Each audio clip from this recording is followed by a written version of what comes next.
Mr. Secretary, my good friend Tony, thank you for your important visit here today. Thank you. Thank President Biden. And thank you to the American people for your incredible support for Israel in our war against the barbarians of Hamas. I thank you in English. I want to thank you in Hebrew as well. אני רוצה להודות למזכיר המדינה בלינקן, לנשיא ביידן ולעם האמריקני על התמיכה הכבירה שלהם במלחמה שלנו נגד הברברים של החמאס. אדוני המזכיר, אתה בא הנה לעם כואב, עם לוחם, עם של אריות, עם שנחוש לנצח את כוחות הרשע מסביבנו. משעה לשעה מגיעות לנו, אנחנו שומעים על סיפורי הזוועה ועל סיפורי הגבורה. סיפורי הזוועה אומרים הכל עליהם, וסיפורי הגבורה אומרים הכל עלינו. והגבורה הזאת תנצח. Mr. Secretary, your visit is another tangible example of America's unequivocal support for Israel. Hamas has shown itself to be an enemy of civilization. The massacring of young people in an outdoor music festival,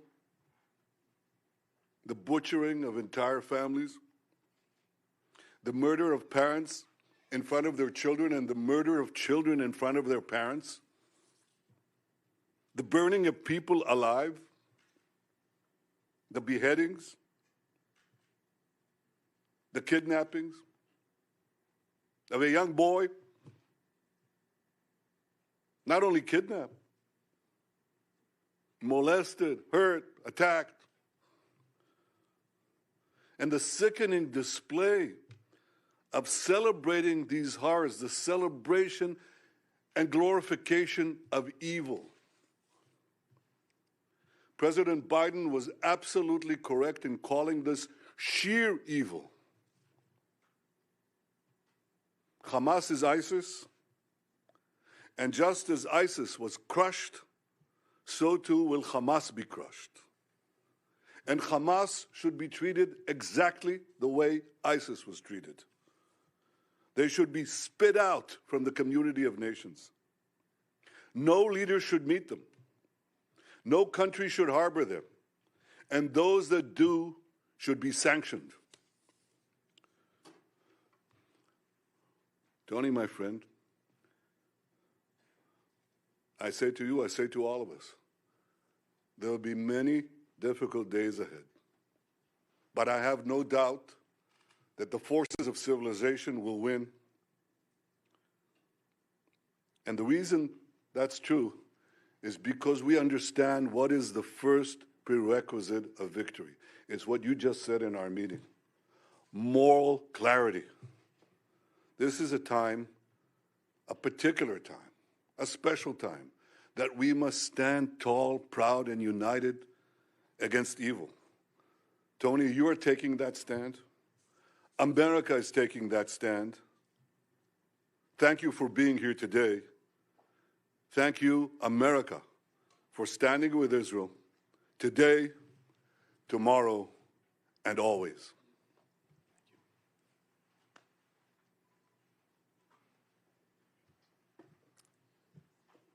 Mr. Prime Minister, I'm grateful to be back in Israel in this incredibly difficult moment for this nation, but in fact, for the entire world. If you'll permit me, personal aside, I come before you not only as the United States Secretary of State, but also as a Jew. My grandfather, Maurice Blinken, fled pogroms in Russia. My stepfather, Samuel Pizar, survived concentration camps, Auschwitz, Dachau, Majdanek. So, Prime Minister, I understand on a personal level the harrowing echoes that Hamas's massacres carry for Israeli Jews, indeed, for Jews everywhere. I also come before you as a husband and father of young children. It's impossible for me to look at the photos of families killed, such as the mother, father, and 3 small children murdered as they sheltered in their home in Kibbutz Nir Oz, and not think of my own children. This was just one of Hamas's countless acts of terror. In a litany of brutality and inhumanity that, yes, brings to mind the worst of ISIS. Babies slaughtered, bodies desecrated, young people burned alive, women raped, parents executed in front of their children, children in front of their parents. How are we even to understand this, to digest this? And yet, at the same time that we've been shocked by the depravity of Hamas, we've also been inspired by the bravery of Israel's citizens. The grandfather who drove over an hour to a kibbutz under siege, armed only with a pistol, and rescued his kids and grandkids.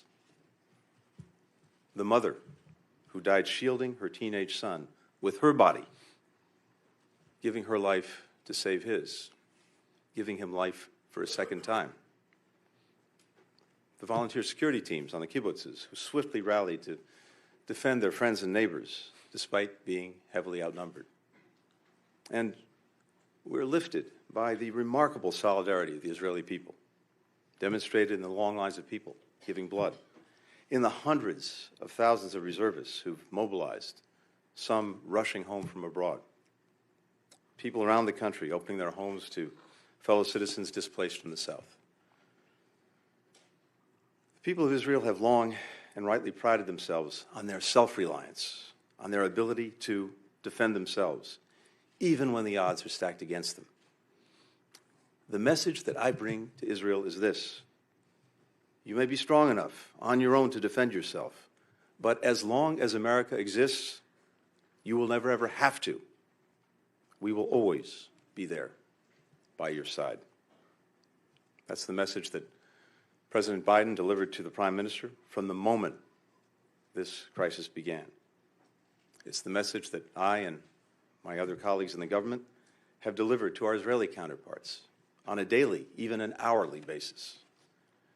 It's the message that I bring with me to our discussions today, and it's what I'll affirm when I meet with the members of Israel's newly formed national emergency government.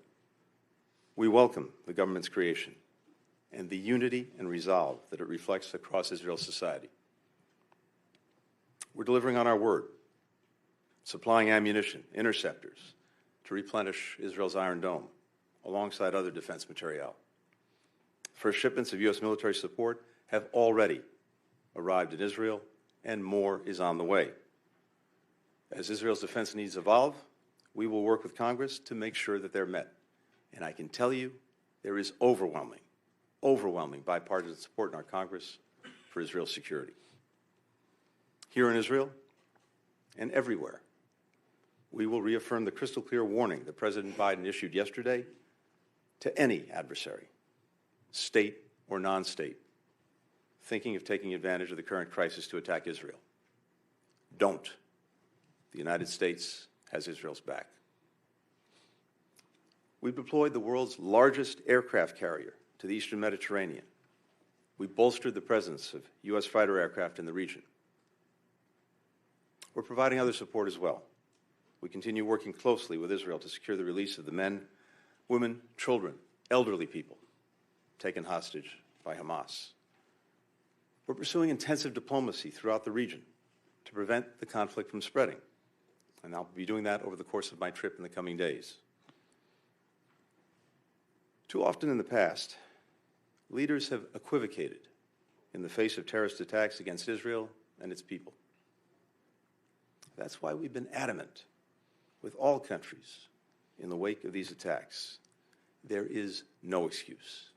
There is no justification for these atrocities. You heard the Prime Minister say it. This must be a moment for moral clarity. The failure to unambiguously condemn terrorism puts at risk not only people in Israel, but people everywhere. Look at what just happened. Individuals from 36 countries killed or missing in the aftermath of Hamas's attacks. Europe, Asia, Africa, the Americas, no region has escaped Hamas's bloody reach. Anyone who wants peace and justice must condemn Hamas's reign of terror.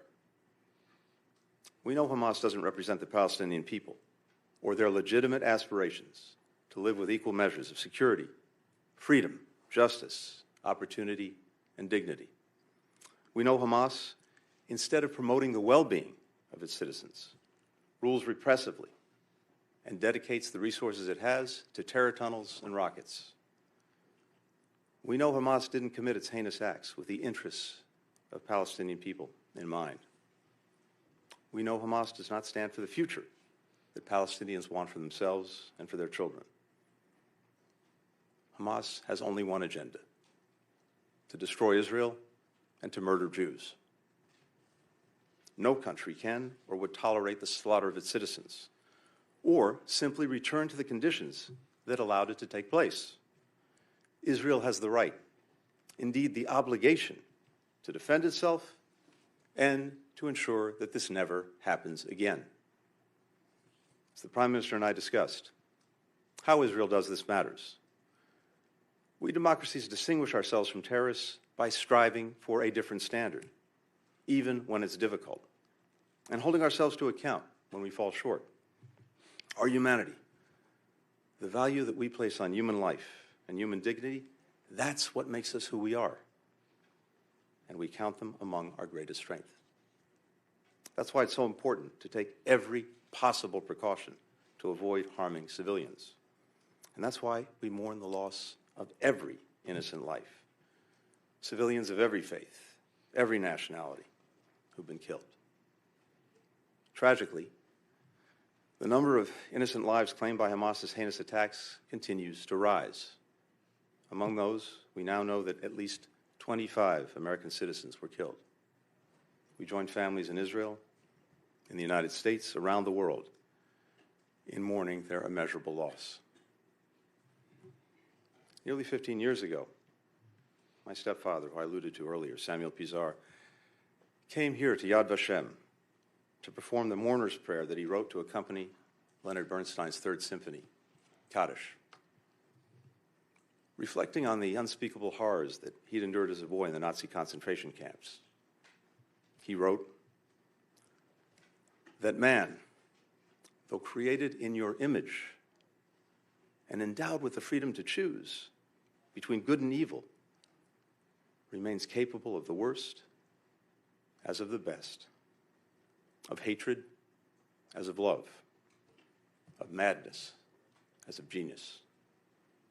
In this moment, where evil, hatred, and madness have once more taken so many innocent lives, we must stand together, resolved to confront what is worst among humanity with what is best. We must provide an alternative to the vision of violence and fear, nihilism and terror presented by Hamas. That is what the United States will do, standing with Israel, working together with its people, and all those in this region who remain committed to the vision of a more peaceful, a more integrated, a more secure, a more prosperous Middle East. Thank you very much.